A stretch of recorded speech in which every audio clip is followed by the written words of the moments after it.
price of freedom is death. We're coming to get our check. Okay, welcome back, everybody. Now, I know you know the background is different. I just had the lights, and you were like, oh man, where's the lights? I missed the lights. I'm in a different location as of today. My next video is going to be back in the same location. You know, I got a lot going on. I got to move around. But I have to make this video because it's very important. Brianna Taylor's death it was very tragic. And it's almost personal to me. So that's why I have to make this video. Because there's a lot of lies being told on her name. And as you guys know by now, she didn't get justice. None of the officers who were involved in her murder got charged directly with her murder. The only one who did get charged, Brett Hankinson, he got charged for shooting somebody else's house, shooting at somebody else's house.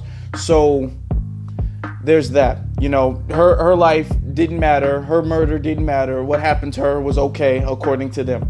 But let's go into the lies that are being told about what happened. And a lot of people are sharing this Candace Owens video where she tries to dirty up the name and create her own narrative that Brianna Taylor was some type of criminal drug lord and she ran in this operation filled with all the drugs in the world. Apparently this was like the biggest drug case the American country has ever seen. To hear them tell the story, and the cops were justified. They knocked and they begged for her to come to the door, and when they opened the door they were fired upon, and they only shot back in self-defense, and everything they did was proper, and Brianna Taylor was actually in the wrong, and we're the ones who just misinformed and we just don't know, and we're defending a criminal. All of that is lies that she tells, but I'm going to show you guys small little clips of what she says. If you have been following this case from the beginning, we have been told that Brianna was an EMT, was living life the right way. The police officers showed up accidentally to the wrong door and shot her while she was asleep. All of it, a lie. Not even one part of it's true. Not one piece of that was true. First and foremost, Brianna Taylor was not an EMT. She had been in the past, but she had to step away from being an EMT because a car that she had rented all the way back in 2016 was involved in a homicide that was being investigated. A homicide which involved her boyfriend, the one that was a drug dealer, her ex-boyfriend at the time that she has been killed, Jamarcus Glover. Okay, so what she's doing here is she's trying to dirty up her name because she knows that a lot of times when black people get killed, we have the thing where we look at like, well, I guess he wasn't that great of a person, so it doesn't matter. You have to, when you're a black person who gets killed by a white person, you have to be a super upstanding citizen for your death, for your murder to matter. So that's the case with Brianna Taylor working in the medical field. And what she's trying to do is she's trying to bring down that name by saying, oh, you know, she was fired from her EMT job for a dead body found in a car that her name was on. Now, actually, that's a lie because she wasn't fired. She resigned from an EMT. She was an EMT, and she still had a license for being an EMT. At the time of her death, she wasn't an active EMT, but she was an ER technician, okay?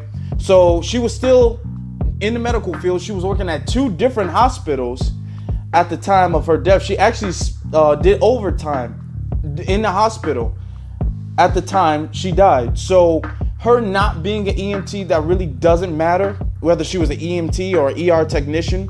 But I want you guys to notice how anybody who's saying, oh, she wasn't an EMT, she wasn't an EMT, notice how they never say what she was. Only that she wasn't an EMT and that she was fired for her connection. She was fired but never charged. She wasn't charged for anything, but she was fired.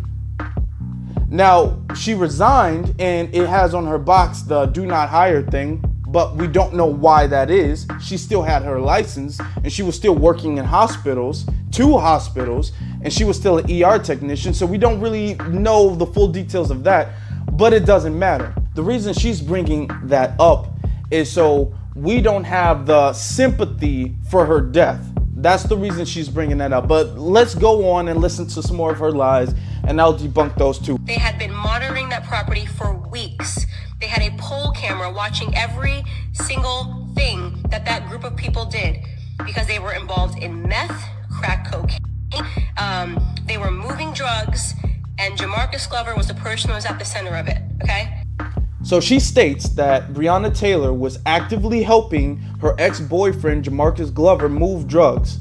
So the whole police thing is that Jamarcus Glover is some type of drug kingpin, and that he has like 1 million girlfriends, and that all his girlfriend minions are moving his drugs through the post office. They don't work in a post office, but they're shipping and mailing drugs, hardcore street drugs, through the mail and in their different apartments. And so that's what they're telling. Now, the actual report says from the post office that there was no suspicious packages coming to her house at all, even though the police said that they heard from the post office that there were suspicious packages.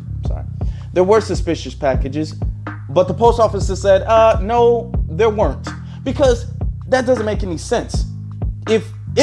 Which she wasn't, if she was, or anybody was to move drugs, they don't go through the mail. They don't move drugs through the mail unless you might have a connection in the mail, which they didn't.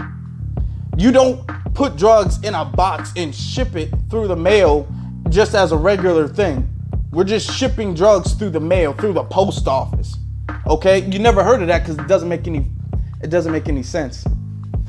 Okay, but let's keep going. Let's keep listening to what she has to say. If we're actively helping our boyfriends move drugs, which is what Brianna Taylor was actually doing, okay?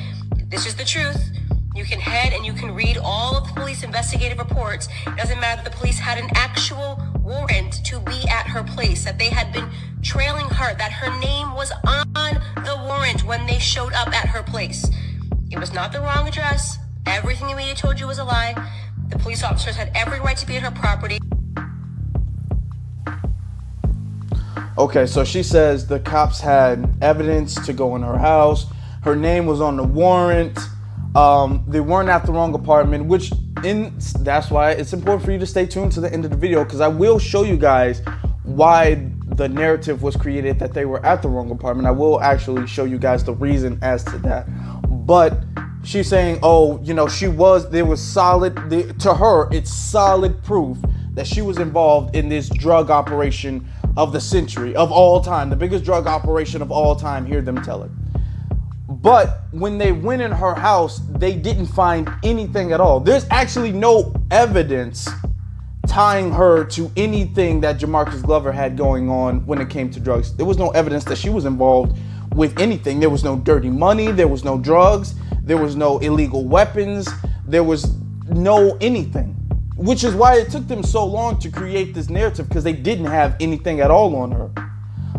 But I'm gonna let you guys finish. We're almost done with this. I'm not gonna show the whole thing, just some key parts, and then I'm gonna move on to some other stuff.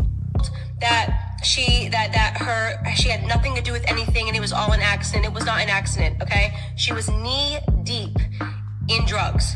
You can actually log on and read the transcripts from when her ex-boyfriend, Jamarcus Glover, got arrested back in 2018. They actually recorded their jail conversations between her and the entire network of the people that were moving drugs through the neighborhood, okay?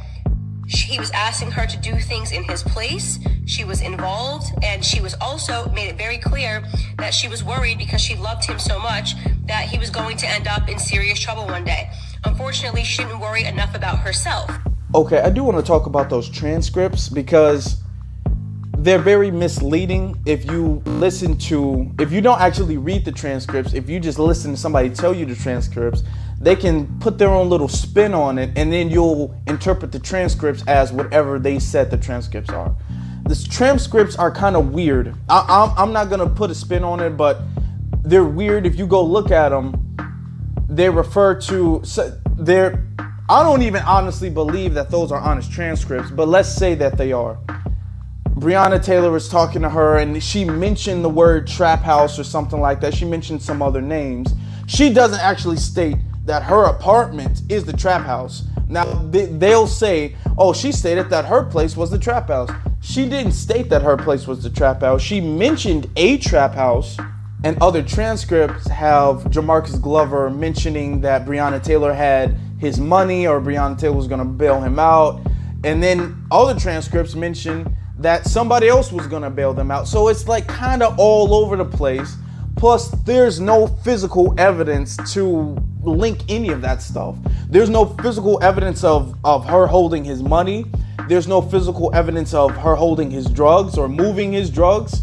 And they're saying, Candace Owens is saying that she was being monitored for weeks and she was under heavy surveillance and they knew exactly what they were doing. That's what she's saying, but there's no physical evidence of these supposed transcripts, these vague transcripts, if they are honest. They fired first.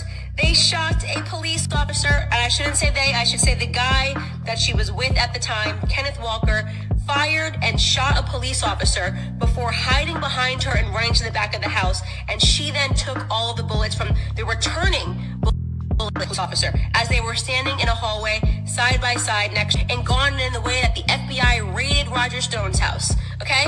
Did Roger Stone, by the way, shoot at FBI raid officers when they swarmed his household? Did he go, oh, well, I didn't know who it was, so I just shot first and asked questions later? No, he didn't do that. He didn't do that. So it is entirely possible that when police officers knock to serve your warrant and bang down your door, that you don't shoot at a police officer and then hide behind your girlfriend and allow her to take the bullets. Okay.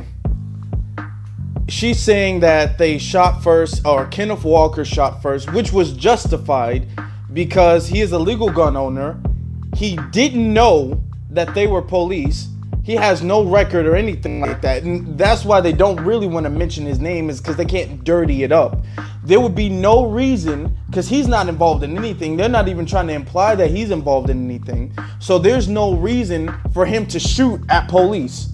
And I will prove to you guys that there was no announcement. I will actually prove to you guys, if you stay to the end of this video, which is why it's very important for you to do that, like, comment, and subscribe too.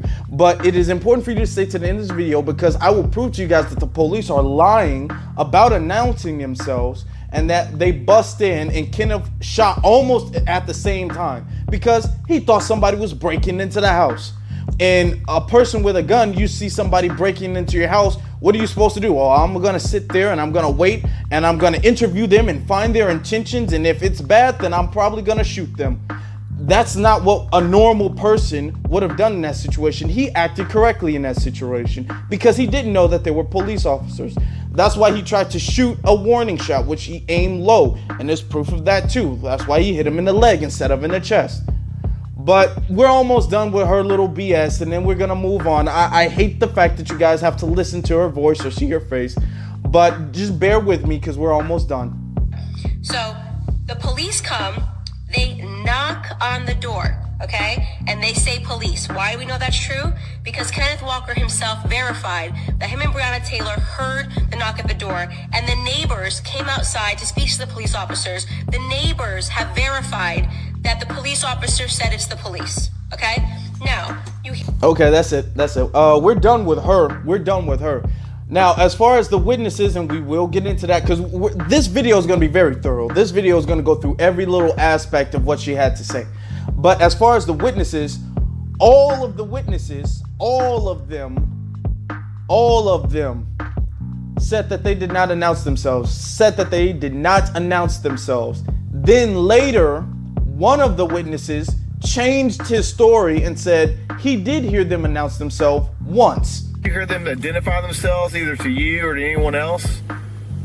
I saw the uniform on there, so I know. And when I looked through the window, I saw it was a lot of police cars, and I saw the armor car was parking on the left hand side. I thought it took me to get inside. Well, so when I went through the window, I saw the I don't mean to cut you off. I'm sorry. Is this before the shooting or after the shooting? They were before the shooting. Okay. Yeah. Did you ever hear anyone identify themselves as police? No, nobody identified themselves. So on March 21st, he said that nobody announced themselves. But then on May 15, he said, oh yeah, they did say this is the cops. Once. So months later, he said that they announced themselves, and there's only one. 11 other people still said, I didn't hear them announce themselves. I didn't hear them announce themselves. And actually, in the audio, the police audio, which I will show you guys very soon, the police are kind of vague about their story. Doesn't even add up that they announced themselves. Their story is a whole bunch of lies in the actual audio, plus the body cam footage that we have that I will show you guys. But she's saying witnesses, like all of the witnesses, 100 people said that they announced themselves. Only one did, and he did that after he said that they didn't do that. So at best, even if we're gonna assume that he wasn't bribed or threatened, at best, he's an unreliable source, because he said, oh no, they didn't. Then months later, he's saying, oh yeah, they did. And they jumped on, oh, okay, he did. Because they needed that. So they jumped on that. Now they're saying, okay, well, there's absolute solid proof that witnesses heard him say that they announced, or them say that they announced themselves. That's what she's making it seem like. I had to come back and edit this video because me putting it together was actually too long. So I want to make it into 2 parts. So I'm just letting you guys know to stay tuned for part 2, which is coming up really soon. I might drop it the same day or the next day. By Friday, both videos will be dropped. So like, comment, subscribe. If you like this video, if you want to help this channel grow, please do that. Leave a comment, let me know what you think, and stay tuned for the next video. Thank you.